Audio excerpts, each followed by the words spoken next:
Selon une étude récente de PwC, 60% des dirigeants français pensent que leur organisation disparaîtra d'ici 10 ans si leur modèle d'affaires n'évolue pas. Alors, dans un contexte où 6 limites planétaires sur 9 sont déjà dépassées, où 2/3 de la planète pourrait manquer d'eau en 2025 et où 40% de la population vit sous un régime autoritaire, oui, les entreprises ont un rôle à jouer et leur modèle d'affaires doit nécessairement évoluer pour avoir un véritable impact sur leurs parties prenantes. Au-delà d'être rentables, les leaders de demain sont ces entreprises qui auront su tisser un lien de confiance unique avec leurs parties prenantes. Ce lien, c'est ce qu'on appelle leur capital social. Je suis Nathalie Descou. Mon rôle, aider les dirigeants et dirigeantes d'entreprises à renforcer durablement leur leadership grâce à l'innovation en modèle d'affaires. Dans ce podcast, je pars à la rencontre de celles et ceux qui, par vision, conviction ou tout simplement pour une question de survie, ont repensé le modèle d'affaires de leur entreprise ou leur industrie pour le rendre plus durable. Quel a été leur détonateur ? Comment ont-ils fait ? Quel impact sur leurs parties prenantes ? Quelle valeur cela a-t-il créé pour l'entreprise ? Ensemble, nous découvrirons les business models du futur et tenterons de vous inspirer pour que vous aussi, vous transformiez votre entreprise, votre marque ou encore votre direction en vue de générer plus de valeur et plus d'impact pour vos parties prenantes. Vous écoutez Capital Social, le podcast qui décrypte les business models du futur. Bienvenue!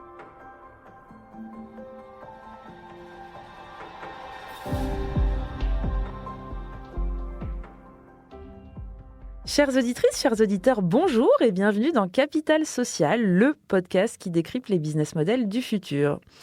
57%, c'est la part de parents salariés qui déclarent que leur charge mentale a augmenté depuis qu'ils sont devenus parents. Et derrière ce chiffre, une réalité que les études rappellent année après année, l'organisation, la planification, la gestion du quotidien, les devoirs, les écrans, les repas, les rendez-vous, les inquiétudes, bref, reposent sur encore massivement un parent, le plus souvent d'ailleurs la mère, la charge mentale, ce poids invisible qui ne se pose jamais.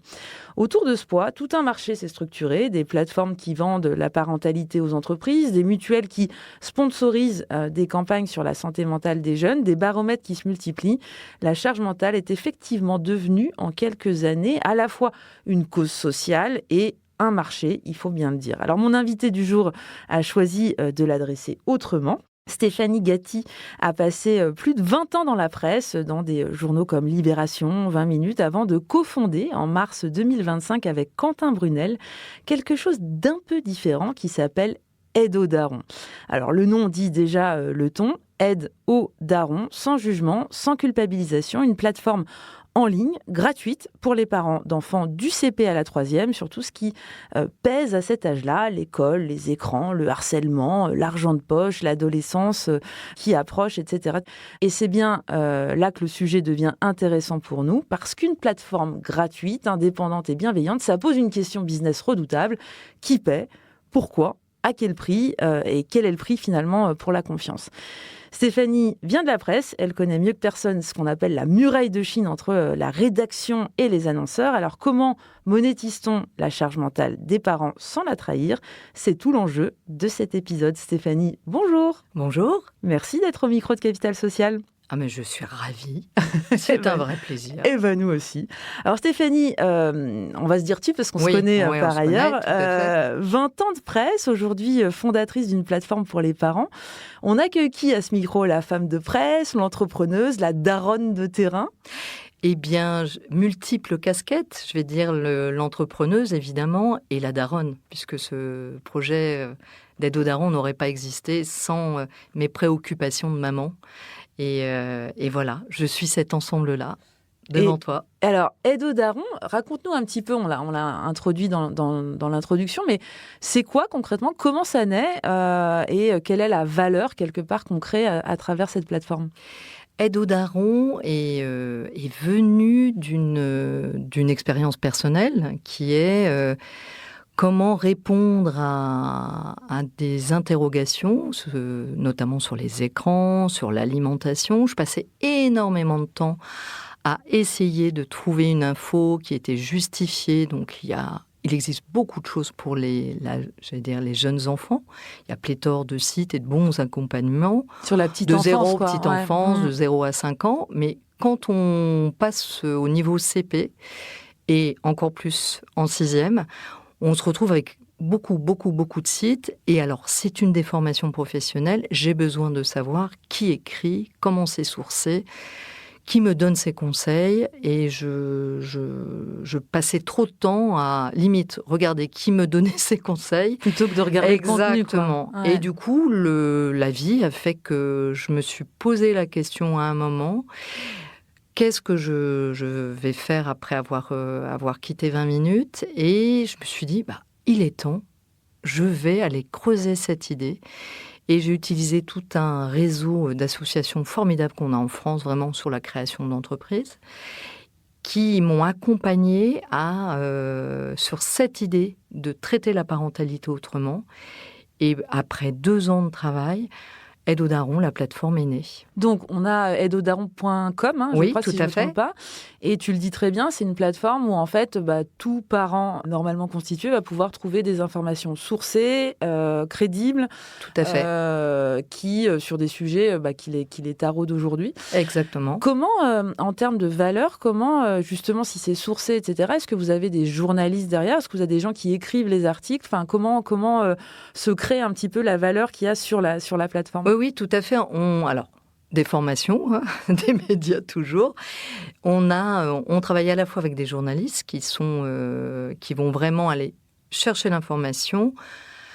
C'est tout le principe d'une information qui est vérifiée, c'est-à-dire aller chercher la bonne info, aller chercher la contradiction, et on va apporter en dehors de l'information, parce que ce n'est pas que de l'information. Nous, ce qu'on veut porter, c'est des solutions concrètes. Parce qu'il est facile de lire oui, pour ça, votre enfant est comme ci, comme ça, à tel âge. Et notamment, le téléphone, il faut pas en avoir un trop tôt. Mais qu'est-ce qu'on fait concrètement ? Et c'est ce qu'on apporte avec Aide aux darons. Face à des situations, on donne des conseils très, très pratiques. Voilà, alors sous forme de contenu, mais on organise aussi, c'est ce qu'on développe là assez fortement, des webinaires et des ateliers qu'on peut monter aussi. Et on développe cette fameuse application qui va arriver incessamment sous peu. D'accord. Et donc, du coup, est-ce que tu peux nous donner des exemples de dossiers sur lesquels vous donnez Bien des sûr. Conseils ? Quels sont les thèmes, en fait, grosso modo, et qu'est-ce qui marche le mieux ? Peut-être bien sûr. Alors, on traite les sujets on voit, puisqu'on suit un peu le nombre de gens qui vont aller lire les contenus et les conseils. On a 2 verticales qui fonctionnent très bien, qui sont évidemment la santé et l'éducation. C'est certain. Et sur les dossiers, sur le harcèlement scolaire, il a eu un fort succès. La gestion des écrans, qui vraiment a été très bien traité et qui amène toujours des conseils avec bienveillance aussi. C'est quelque chose qui nous tient à cœur à Quentin et moi. C'est-à-dire que chaque parent est différent, chaque situation est propre à une éducation, à un endroit où on vit. Et on ne peut pas imposer des normes. C'est-à-dire que quand vous imposez, c'est comme sur des enfants. Quand vous dites « il faut faire ci, il faut faire ça », généralement, l'humain ne veut pas. Ça se passe pas comme ça, généralement. Ça ne marche pas très bien. Et donc nous, c'est de donner ces conseils, toujours avec bienveillance, en ne portant pas de jugement. Voilà, c'est ça qui est très important. Alors, tu me demandais sur les dossiers qui fonctionnent bien. Il y a un dossier qui vraiment... et ça vient cocher avec tous nos problèmes sociétaux qu'on a actuellement, c'est les mamans solo. Okay. Pour le coup, c'est le dossier qui est le plus regardé. Parce qu'on va donner des conseils d'organisation, parce que c'est la complexité, tu le rappelais. Moi, je peux rajouter un chiffre, c'est que presque 8 parents sur 10 se sentent dépassés une fois dans sa vie, voire plusieurs fois, face à les défis que sont la parentalité à notre époque. Notre époque où la société a évolué, où il y a moins de transmission avec les grands-parents, où il y a moins de réseaux locaux qui viennent soutenir le parent, où le parent est parfois assez isolé dans ses choix, et avec, comme tu en parlais tout à l'heure, la charge mentale est encore, pardon messieurs, très très féminine, et elle porte en effet ce poids-là. Plus elle travaille, on est sur cette évolution de société. Enfin, je rappelle que voilà, les femmes ont accès plus facilement au travail depuis les années 60. Premier chéquier, 1965. On se retrouve face à des femmes qui travaillent, qui doivent assurer au travail, qui doivent assurer à la maison, qui doivent assurer avec les enfants. Et on est dans ce système d'injonction perpétuelle qui, pour nous, on est certain que ça a des impacts sur la charge mentale. Bien. Donc, c'est remettre un petit peu des repères, des bases pour aider ces parents sur des sujets en donnant des petites clés qui, s'ils les mettent en place, ça va soulager l'ensemble et ça va soulager la société parce qu'on pense que, évidemment, les parents, s'ils vont mieux, leurs enfants ira bien 100 fois mieux. Ouais. C'est certain. Alors, c'est intéressant parce que du coup, sur tous ces thèmes, la plateforme est gratuite. Oui, moi, je suis un papa, une maman, je vais sur la plateforme, je trouve effectivement ces conseils. Du coup, on est à Capital Social, on s'intéresse effectivement à décrypter les business models du futur. Comment vous captez la valeur? Comment vous vous rémunérez pour que tout ça existe? En fait, c'est quoi le business model? Bien sûr. Alors, on va aller chercher 8 salariés sur 10 sont des parents. Et justement, il y a eu des assises de soutien à la parentalité qui viennent de sortir il y a quelques jours à peine et qui viennent confirmer ce vers quoi nous tendons. C'est-à-dire qu'il faut pouvoir aller adresser les parents. C'est facile de dire qu'il y a le temps du travail, le temps parental. Un parent, quand il arrive au travail, forcément, il vient avec les soucis qu'il a eus, des soucis d'organisation, des soucis de rappel, des soucis j'ai oublié l'inscription, des soucis de vaccination, des soucis qu'est-ce que je vais faire ce soir, des soucis de garde, des soucis vraiment tout ça. Et on pense que, et ces assises viennent, donc ce que je te disais, confirmer ça, il y a une étape qu'ils veulent absolument développer, c'est comment les entreprises vont aller soutenir la parentalité dans leur société. Ouais. Et nous, le business model s'appuie là-dessus. C'est-à-dire qu'on va aller... et on commence à avoir beaucoup d'entreprises qui nous suivent. On va les proposer au sein des sociétés des accompagnements alors sur des thématiques que nous, on a ciblées, qui sont souvent l'adolescence, la puberté, qui sont des moments d'interrogation aussi pour les parents, comment on en parle, la gestion des écrans, comment on fait, quelles sont les choses, toujours sans dire qu'on est un mauvais parent, si l'enfant... On va donner des clés et donc on intervient dans les entreprises sous forme de webinaires et on va proposer cette fameuse application qu'on est en train de finaliser actuellement, qui va être j'aime pas le terme coach, un accompagnateur parental et il va aider le parent dans les questions qu'il se posera de façon assez courte parce qu'on sait que le temps mental du parent est assez réduit. On va lui apporter des réponses. Donc, il pose une question, il a des réponses. On va lui proposer un agenda partagé de la famille, même notamment pour les parents qui sont séparés, avec le partage des week-ends où tout est écrit et tout le monde peut le lire. On va rappeler des choses, la vaccination, ces choses-là qui sont importantes. Il y a un petit bouton SOS, moi, qui me fait sourire, qui est « Au secours, je craque, je n'en peux plus, mes deux enfants sont après moi, je n'y arrive plus, je sens que la moutarde me monte au nez ». Petit bouton SOS où on va déclencher des petits moments de calme, de respiration, où on est à côté et on redescend avant d'aller voir ses enfants. Des petites... pour aller contrer cette utilisation des téléphones, parce que c'est vrai que... Alors, c'est un peu mon dada là-dessus, mais non pas qu'il faut... Selon les âges, il y a des âges en effet où il ne faut pas confronter, essayer de ne pas confronter. Mais quand la vie fait que la maman qui est toute seule, qui rentre, qui a posé à 4h du matin, elle n'a pas de soutien et qu'elle met ça en place, on essaie de lui donner des clés de temps et d'autres petites activités selon les âges où vraiment on dit voilà, je dois occuper mon enfant pendant 10 minutes ou 30 minutes, qu'est-ce que je peux faire avec ce que j'ai à la maison? Ouais. Et rappeler que parfois, juste 10 minutes de passer avec son enfant, ça fait que les tensions descendent, que l'enfant, après, va aller s'occuper à autre chose parce que son parent s'est occupé de lui pendant un petit temps et que ça calme les tensions. Ouais, exactement. Et un parent qui va bien est un enfant qui va bien. Mais Je reviens sur ce que tu disais sur le business model. En fait, si je résume, tu es vraiment sur une approche B2B2C, c'est-à-dire Exactement. que ton client, c'est donc les grandes ou moins grandes, enfin, en tout cas les entreprises qui souhaitent avoir une politique en fait d'aide à la parentalité pour leurs salariés parents. Et les institutions aussi, parce que j'ai beaucoup d'échanges avec eux en ce moment. Et j'avais un échange hier avec une CPTS. Alors une CPTS, c'est une communauté professionnelle territoriale de santé.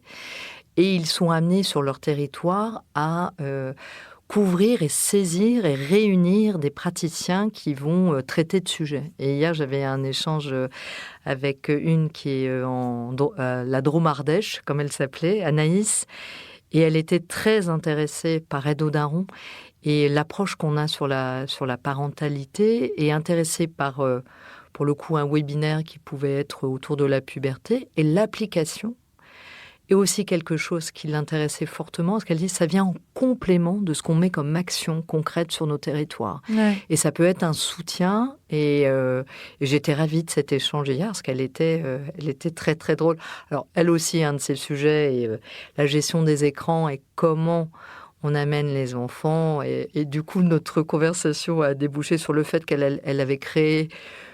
Suite à notre échange, on imaginait que les parents, parce que c'est aussi ça qu'on veut passer, on est toujours le référent de l'enfant.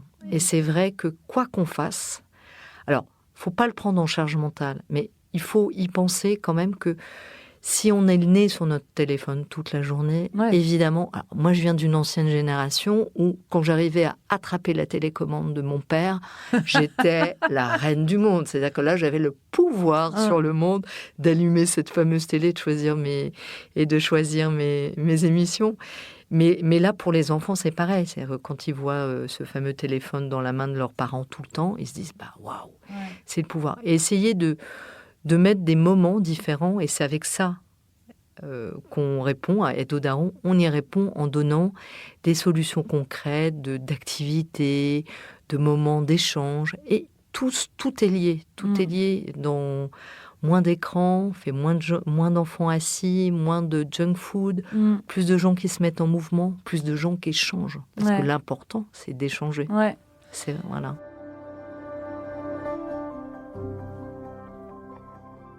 Super. Et donc, du coup, on revient, tes clients, en fait, c'est donc les entreprises et les institutions.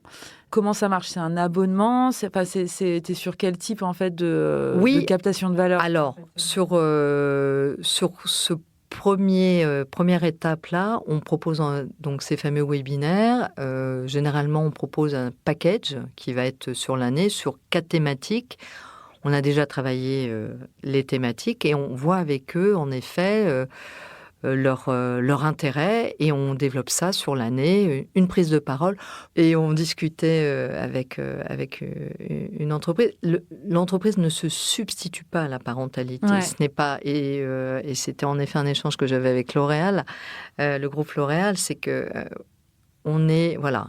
Ils ne peuvent pas dire, alors, et ça serait très malvenu de dire, mais vous êtes des mauvais parents, il ne faut pas faire ci, pas faire ça. Mais faire, et j'ai beaucoup aimé leur approche, faire appel à nous et aller répondre à des préoccupations, parce qu'ils ont constaté en effet que leurs parents ont et ne savent pas, et c'est ce que dit les assises là justement du soutien de la parentalité, ne savent pas où aller chercher l'info, ne savent pas quel conseil prendre, ne savent pas tout ça, et eux ont bien compris qu'en mettant à disposition par des gens dont c'est le métier, avec bienveillance. Après, moi, je ne suis pas médecin, mais je vais aller chercher des pédopsies, des psychomotriciens, vraiment... t'es une vraie plateforme, quoi. Exactement. Que vous mettez en relation toute une communauté liée à un sujet donné. Tout à fait, c'est ça. Et on va aller... on a eu aussi... on a des échanges en ce moment sur l'addiction. Donc là, ça touche plus mais toutes les nouvelles drogues. Et on a un échange en ce moment avec des personnes médecins, cliniciens, pour voir ce qu'on peut mettre et comment on peut informer les parents. et leur proposer des choses concrètes et leur expliquer où ils peuvent aller en cas de problème. Voilà. Tu vois. Et le choix éditorial, c'est-à-dire des thèmes, les thèmes que tu as cités sont effectivement des thèmes quand on est parent qui résonnent, mais comment vous faites on va dire la stratégie éditoriale, comment vous choisissez vos thèmes? Est-ce que j'imagine qu'il y a une certaine indépendance journalistique entre les thèmes que vous choisissez et puis ce que peuvent vouloir peut-être les entreprises qui sont clientes ou pas? Enfin, c'est quoi le process en fait de choix éditorial? Alors c'est nous vraiment, Quentin et moi, avec pour le coup l'équipe de journalistes avec qui on travaille, on a une chef de la rédaction et on fait, on a décliné ce qui se fait dans un média à Edo Daron, c'est qu'on a vraiment une conférence mensuelle où on va aller échanger sur les thématiques. Alors on n'est pas sur une réaction à chaud. On va vraiment, après avoir interrogé, et il y a beaucoup d'interviews, beaucoup d'investigations avec des parents, avec des institutions, on va aller prendre les thématiques sociétales qui nous touchent et on les traite et on les décline de cette façon. C'est vraiment notre choix. Et on est certain de toucher vraiment les sujets qui touchent les parents. On le voit quand on va aller voir les statistiques de lecture des sujets, notamment on a beaucoup de choses qui vont arriver sur tout ce qui est TND, donc les troubles du neurodéveloppement, avec tout ce qui est maladie TDAH, les troubles autistiques, et on met en place des choses et des liens et des rencontres pour aller aider les parents qui se sentent souvent perdus sur ce sujet-là. Ok. Super. Alors, une autre question qui me vient à l'esprit, c'est sur la mesure d'impact. C'est-à-dire qu'on voit bien, effectivement, votre proposition de valeur, elle est super claire. C'est-à-dire que vous réduisez quelque part la charge mentale des parents avec une cible client entre entreprises et institutions. Et puis, l'idée, c'est d'aller toucher le fameux parent bien sûr. Dans un modèle B2B2C. Ça, c'est super clair. Comment vous vous intéressez? Vous dites, voilà, nous, on aura réussi si j'imagine, on réduit la charge mentale, mais comment on mesure cet impact, en fait, qu'on peut avoir auprès de votre cible finale, d'une part, mais aussi votre cible intermédiaire, à savoir les entreprises que vous accompagnez? Bien sûr. Alors, après les webinaires, pour le coup, le webinaire qui est proposé, ou les webinaires qui sont proposés, ils ne sont pas laissés comme ça, lettre morte. On a vraiment, à la suite de cela, une enquête de satisfaction, déjà pour savoir si on a répondu aux questions des parents. On propose aussi par la suite s'il y a des questions qui restent en suspens, d'aller les travailler, notamment avec nos experts. Et on va se rapprocher de l'entreprise quelques mois plus tard pour voir, on met en place un questionnaire pour voir si telle ou telle thématique a permis aux parents d'actionner, de mettre en pratique les choses, et on va les mesurer de cette façon-là.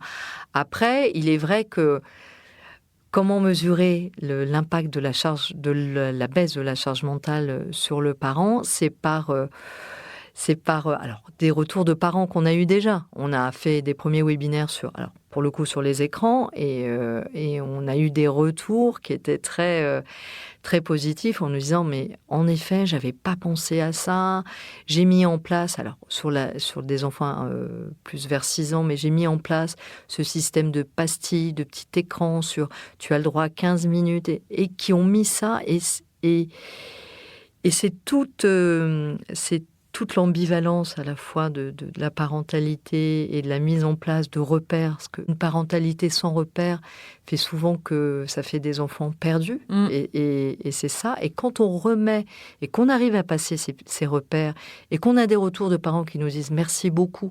J'ai même, une chose incroyable, j'ai une personne que je connais qui trouve le projet formidable et qui m'a écrit sur LinkedIn, qui m'a dit « mais je trouve ça tellement formidable que moi je n'ai pas d'enfant, mais je partage à l'ensemble de ma famille tous les articles que je lis ». Et là, je me dis, waouh, on a vraiment un retour. Donc, on va les mesurer par rapport au retour qu'on a des parents. Et dans les entreprises, on va suivre derrière l'impact des webinaires qu'on a proposés, et bientôt de l'application qu'on va leur proposer en soutien. Alors, très bonne transition, parce que tu parles de cette femme qui t'a contacté et qui amplifie quelque part le mouvement. Du coup, ça m'amène à la question suivante, qui est de dire quel est un peu votre écosystème de gens sur lequel vous vous appuyez. C'est-à-dire qu'il y a tes clients, d'une part, ça c'est sûr. Il y a l'utilisateur final, ça c'est sûr. Mais est-ce que, et je pense notamment à tout l'écosystème entrepreneurial dans lequel tu trouves, et dans lequel d'ailleurs on s'est connus, puisqu'on est deux audacieuses de la ruche. Tout à fait.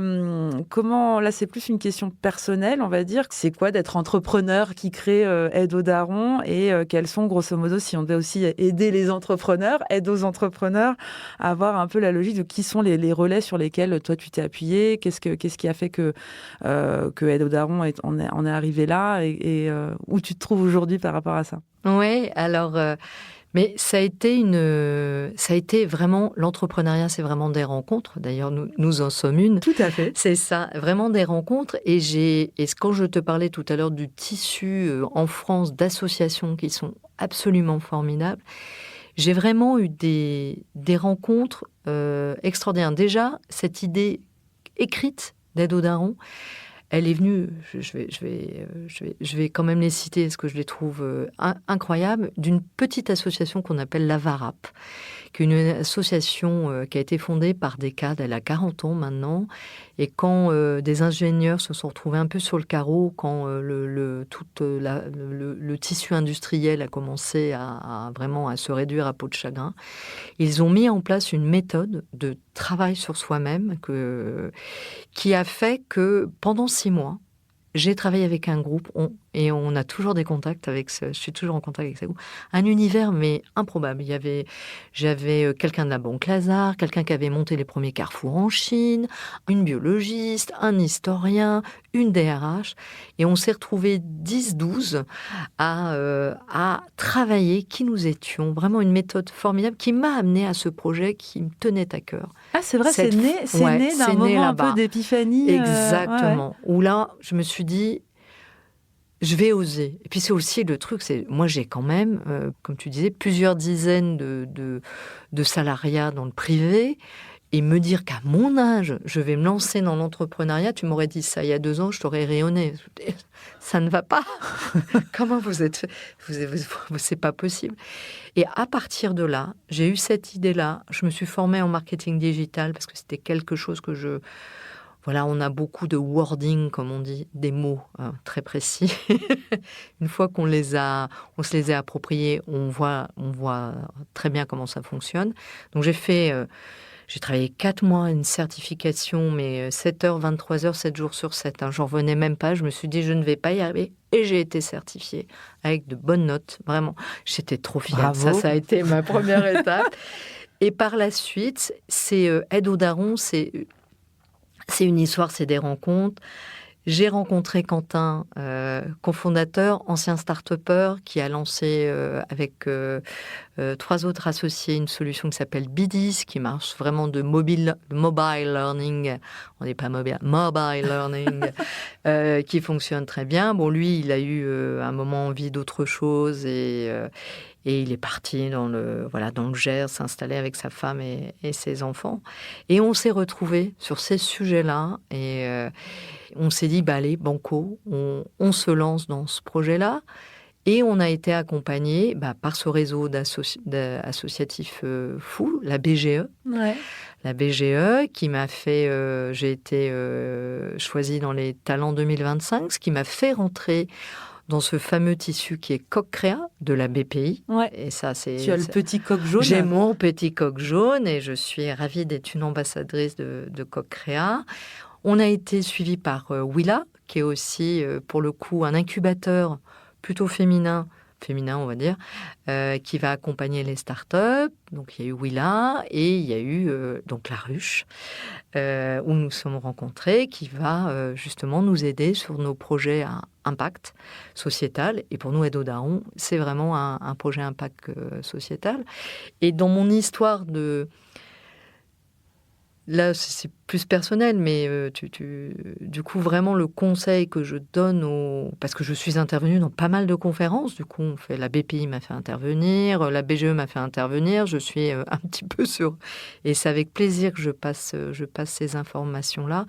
Un projet, ça se partage. Un projet, avant de se lancer, il faut le tester. Et ça, c'est ce que j'apprends, ce que je viens d'intégrer à HEC Stand-Up. Bravo. Je suis trop fière.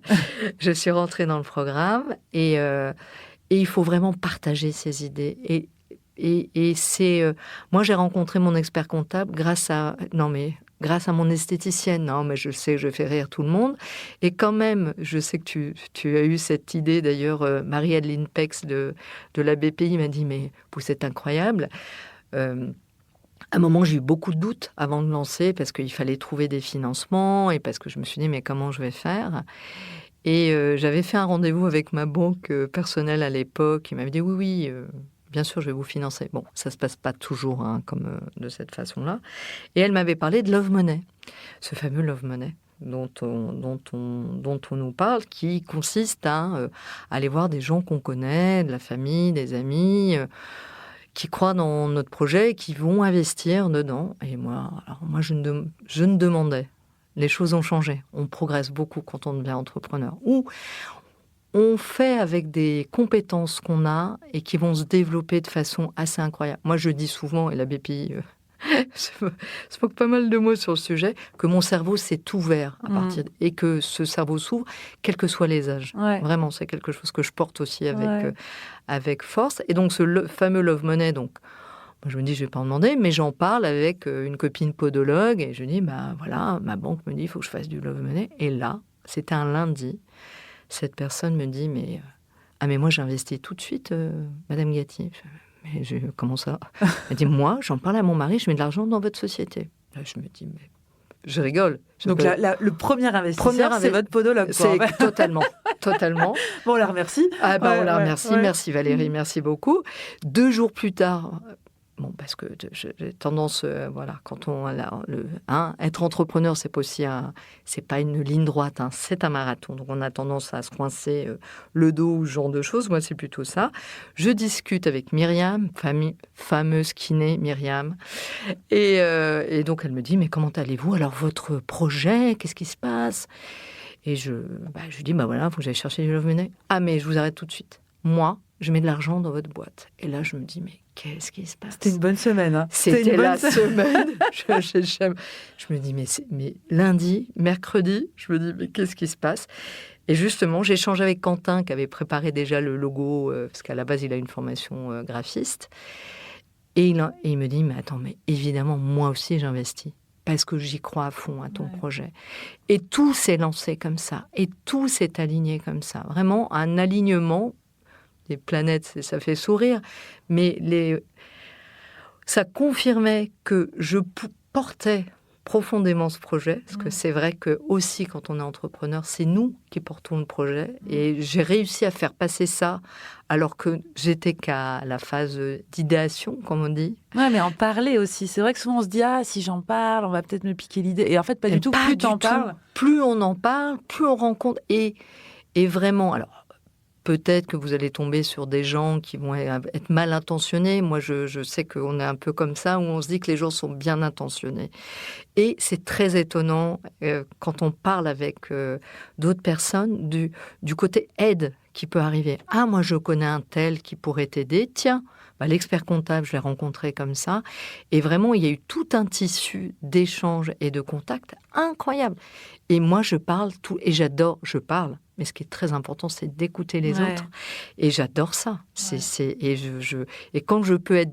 Je veux dire, c'est vrai que quand on s'est rencontrés, j'avais dit que Aide aux darons, pour moi, ça va être une plateforme d'utilité publique, en fait. Et je le vois comme ça. Ça va mettre des réponses, des conseils concrets, des accès, tout ça avec bienveillance, des rencontres entre systèmes, gens, peut-être CPTS, médecins. Vous voyez, je parlais d'un centre d'excellence à ma fameuse Anaïs de mon CPTS de Dromardèche hier, qui est à Bordeaux ou qui maîtrise les TND. Voilà, j'ai mis en contact des gens, je mets en contact, je crée je crée, parce que je crois fortement que parler, créer du réseau, c'est ce qui va faire que notre société va aller mieux. Plateforme d'utilité publique, j'aime bien, j'aime beaucoup. Qu'est-ce qu'on peut vous souhaiter pour les prochains mois, les prochaines années? Alors que, évidemment, d'un point de vue business, qu'on arrive à convaincre les entreprises, mais voilà, on commence à avoir pas mal de rendez-vous et des gens qui sont impactés eux-mêmes, parce que c'est vrai que 8 personnes sur 10 sont parents, d'arriver à les convaincre. Et nous, notre mission, c'est l'allègement de la charge mentale. Et si on arrive ne serait-ce qu'à avoir à baisser 10 minutes dans la vie d'un parent, en lui ayant donné une solution concrète, un petit moment de repos, un moment de pas se remettre. Voilà, on fait tous. Je ne crois pas un instant qu'il y ait de mauvais parents. Personne ne veut du mal quand ils ont, sauf si on est sur des cas psychiatriques et psychologiques. Mais là, c'est un autre. Mais chacun fait avec ce qu'il a comme il a. Donc, si on arrive à le toucher et à l'aider en lui donnant ses conseils concrets, on est hyper heureux avec Quentin. Magnifique. Eh ben, ce sera être heureux, ce sera le mot de la fin. Alors, oui. avant de finir, on aime bien, chez Capital Social, terminer avec une séquence flash. Donc, je te pose 4 questions, puis j'aime bien que du tac au tac, tu me dis ce que ça t'inspire. Oui. Si je te dis une injonction parentale que vous aimeriez voir disparaître parce que, justement, elle culpabilise sans jamais rien vraiment régler, ce serait quoi? Oh là là, il y en a tellement... Non, mais t'as le temps. Non, mais t'as le temps. Non, mais t'as le temps. Ouais. Non, j'ai pas forcément le temps. J'ai pas le moment, j'ai pas... Et puis ça renvoie sur le fait que le temps est extensible. Non, il n'est pas extensible. Non, j'ai pas toujours le temps, ou j'ai un peu de temps, ou... Non, j'ai pas tout le temps de tout faire. Ouais. Et puis que ça va se régler toute seule, et ça se règle pas tout seul. Et de tout faire. Non, mais t'as le temps, j'aime beaucoup. Le sujet le plus consulté sur Aide aux darons, celui qui révèle ou est vraiment quelque part une sorte de douleur un peu latente des parents. Alors, on a le maman solo. Vraiment, maman solo avec... et on a du contenu, et quand même, on est très très fiers. On a du contenu qui arrive c'est la fameuse page Google où on est en référent. Nous, on arrive en première intention, c'est-à-dire que on tape quel conseil maman solo, il y a Aide aux darons qui monte parfois même devant la CAF. Ouais. Ah ouais. Ce qui est assez incroyable. Un autre sujet qui est aussi, alors on se dirait mais oui, mais c'est un sujet qui est traité, mais une question c'est quel jeu vidéo à quel âge? C'est Aide aux darons qui remonte en premier. Marrant. Ouais, on a fait une grande réflexion sur la conception de nos articles, mais voilà, maman solo, harcèlement scolaire et les écrans, c'est des sujets qui sont extrêmement consultés. Bonne transition, du coup j'en profite. Et comment l'IA, justement, ça vous impacte tant sur la rédaction du contenu que la façon dont vous remontez dans un Claude, ChatGPT, Perplexité? Enfin, est-ce que c'est des choses que vous prenez en compte Alors, ce que l'on sait, alors ceux qui sont spécialistes de ça, mais ça m'a aidé ma formation en marketing digital, il faut, quand on a une plateforme avec de l'écrit, il faut qu'elle soit, c'est comme un plan, je dirais assez simplement, il y a un plan à suivre, et même dans l'IA, on est consulté quand on est comme ça, c'est-à-dire qu'on a un titre qui doit être clair sur un nombre de caractères, on doit avoir ces fameux mots-clés qui doivent être... donc c'est toute une construction de l'article qui va être mis sur la plateforme, qui va faire que un Google va vous repérer et que l'IA, malgré tout, va vous remonter dans les conseils qui vont être menés. C'est vraiment la construction qui va faire. Nous, l'IA, je comprends, enfin, je vois très bien, je sais qu'il y a eu puis je lis beaucoup, j'écoute beaucoup de choses, qu'il y a pas mal de parents qui vont aller consulter l'IA quand il y a quelque chose, qu'ils trouvent ça pratique, etc. On ne va pas s'opposer à l'IA, mais nous, ce qu'on sait, c'est que nos informations, comment elles sont traitées, tout est vérifié, tout est sourcé, et on va aller sur des conseils concrets, et surtout il y a de l'humain derrière. Ouais, crédible, quoi. Voilà, c'est-à-dire il y a une relation d'humain à humain, d'expert à expert, aux parents, et c'est ça qu'on propose. C'est pas, Évidemment, ça peut être très pratique mais je veux confier mes questions, et je veux avoir des conseils d'un univers. De vrais gens, quoi. Et d'un univers qui maîtrise ces sujets. Ouais. Alors, autre question, quand je t'écoute, est-ce qu'il y a puisque vous êtes une plateforme, est-ce qu'il y a une plateforme peut-être même sur un autre sujet ou dans un autre secteur que vous regardez avec admiration ou dire, tiens, là, c'est intéressant ce qu'ils ont construit. Ils ont construit aussi peut-être une plateforme du même acabit que ce que vous essayez de faire, d'être d'intérêt général. Si oui, qui vous regardez? Alors, nous, on a beaucoup regardé une plateforme canadienne qui s'appelle Naître et Grandir. D'accord. Qui, pour le coup, on trouvait alors, c'est rigolo parce que Quentin et moi, on l'a beaucoup regardé quand on était avec... Enfin, alors lui, pour le coup, il y est. Moi, je n'y suis plus parce que j'ai plutôt de l'ado à la maison. Mais on l'a beaucoup consulté parce qu'on trouvait qu'ils avaient une approche qui était assez simple aussi. Il ne faut pas complexifier. C'est-à-dire que si on commence à mettre des mots extrêmement compliqués, des actions très compliquées, et on trouvait que l'approche était vraiment bien menée. Après, il y a des choses qui existent depuis un certain temps. Il y a du Doctissimo. Ouais. Mais je trouve que les sujets sont pris dans une actu chaude, si je parle comme avant, comme un média, et ils ne sont pas... c'est un constat, mais ça ne va pas amener de conseils concrets. Nous, on prend vraiment les sujets, ce sont des sujets qui préoccupent les parents parce qu'on les a interrogés et on sait que ce sont des sujets qui les interpellent et on va leur donner des solutions, leur proposer. Après, c'est eux qui font le choix. On n'est pas là pour imposer. Mais de façon assez simple et assez efficace. Un peu comme un petit compagnon de la parentalité. Exactement, le petit compagnon de poche. Parce que le téléphone, on l'a toujours sur soi. Mais c'est ça, tout à fait. Et dernière question, tu as un peu répondu avec la plateforme d'utilité générale, mais vision à 10 ans, vous êtes quoi, Edo Daron? Vous êtes donc cette plateforme d'utilité générale, un service pour les RH, une communauté. Et la contre-question, qu'est-ce qui n'aura pas bougé? C'est-à-dire, on dit là, c'est un no-brainer sur ça, c'est hyper important, ça ne bougera pas parce que ça fait partie de notre ADN. Ce qui ne me bougera pas, c'est la façon dont on traite les sujets. C'est-à-dire que et c'est toute la complexité, et c'est pour ça qu'on a besoin de cette aide dans la construction et le traitement des sujets. C'est-à-dire qu'on ne veut pas avoir une influence quelconque, quoi qu'il soit. C'est vraiment l'indépendance. Exactement. Et sur notre vision, c'est même une vision qui est assez ambitieuse parce que nous pensons que dans les pays européens, mais mondialement, on est tous confrontés à ces mêmes problèmes qui sont propres au pays, propres à une culture, mais les problèmes sur l'utilisation de l'écran, les problèmes de sommeil, les problèmes d'alimentation, c'est des choses qui touchent la plupart des parents. Donc si à un moment, Edo Daron devient, c'est ça la vision absolue, c'est d'être le référent où on va aller poser sa question, avoir des enfants, des infos très jolies. Un mix entre des enfants et des infos, c'est mignon. C'est très joli. J'adore le cerveau pour ça. Il fait toujours des lapsus que je trouve... parfois, je m'envoie des fleurs, je me dis bravo, très très bien ton lapsus. Mais voilà, si on peut être le référent partout, ce serait formidable. Mais déjà en France, et je pense qu'en Europe, on a quelque chose à faire. Merci beaucoup Stéphanie, ce sera le mot de la fin. Edo Daron, une plateforme d'utilité publique. On vous souhaite plein de bonheur. Merci beaucoup. En tout cas, c'était passionnant. On invite tout le monde à découvrir vos dossiers et aller se connecter sur edodaron.com.